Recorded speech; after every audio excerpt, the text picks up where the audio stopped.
แล้วนี่ ไปอิน อีกแค่ลำซองไปเฮือนเลยอาบน้ำไปเด้อยินข่าวว่าสักแห้งตลอด บอกว่าพ่อน พอน ข่าวพ่อนบ้านเพื่อนสเงา บ่พอนบ้านหัวสงาบ้านน้ 7อันนี้ ำโอ้ 67นะ ไปกันแล้วนี่ ไปเลาะ เลาะ บอกชีนบันเพื่อสิเงาอาบน้ำเลยเด้อ แม่นว่า บ่จืดบ่อาบน้ำมาซิ อันนี้นะผมว่าอาบน้ โอ้3 มื้อเด้อ ำพูดเลย บ้าน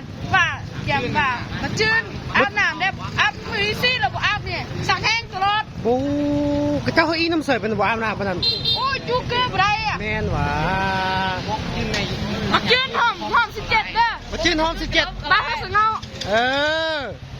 อันกระเจ้าเอาเลยที่น้ำ จืดได้อยู่ว่าไปเซิร์ฟก่อนจืดได้อยู่ว่าไปเซิร์ฟก่อนอยู่หั่นดอก จืดอะไร เสียงตายแล้วเด้อ ไม่มาเสียงว่ะ เสียงตายแล้ว ข้ามเจ้าไอ้ข้ามเจ้าเป็นงู แม่นว่ะ ข้ามเจ้า บ๊ายบายได้ ข้ามเจ้า โอเคบ๊ายบาย